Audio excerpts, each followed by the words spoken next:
Attention, cette femme se repose dans le champ. Mais à sa grande surprise, le sol s'est effondré à côté d'elle. La terre est tombée sur son bras. Avec la boue, quelques œufs sont tombés. Mais la femme est toujours allongée sans bouger. Qu'est-ce qui ne va pas chez elle?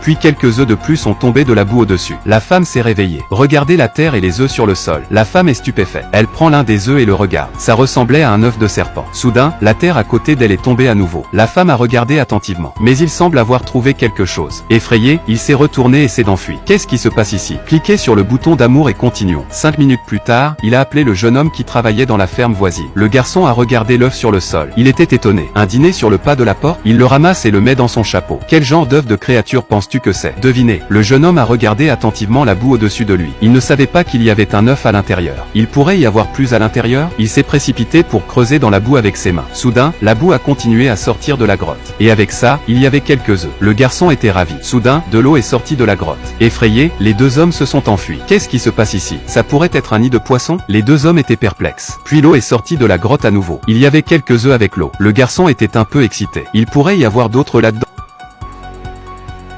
Il s'est précipité et a plongé sa main dans le trou. Soudain, il a senti quelque chose. C'était une queue de poisson. C'est un peu étrange, n'est-ce pas? Que pensez-vous qu'il se passe? Il a attrapé la queue du poisson et a essayé de le traîner dehors.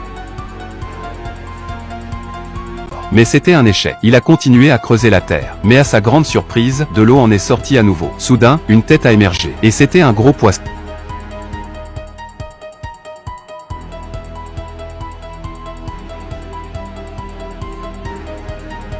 Sa bouche s'ouvrait et se fermait, comme s'il disait quelque chose. Serait-ce le repère d'un monstre poisson? Le garçon l'a attrapé, mais il ne l'a pas attrapé. Soudain, le monstre poisson est réapparu. Et le gars est rapide. Il a attrapé le poisson par la tête. Quelle longue barbe! Serait-ce l'ancêtre du poisson-chat?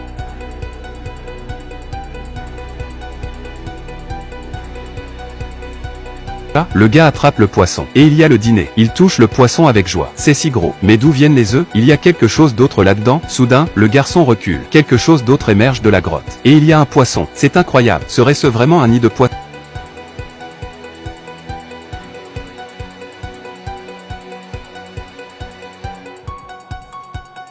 Les deux hommes se sont joyeusement rassemblés autour. Le gars attrape le gros poisson. Quel plaisir! Oh mon Dieu! Ouah!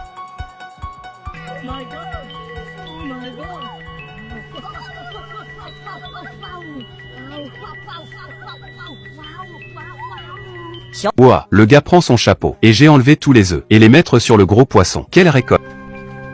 Et l'eau est sortie de la grotte à nouveau. Il pourrait y avoir plus de poissons? Le garçon s'y est approché. Mais soudain, quelque chose a émergé de l'intérieur. Les deux hommes ont reculé de peur. C'était un serpent d'eau. Quelle horreur! Ces œufs sont les siens. Tiens, le garçon essaie d'attraper le grand gars.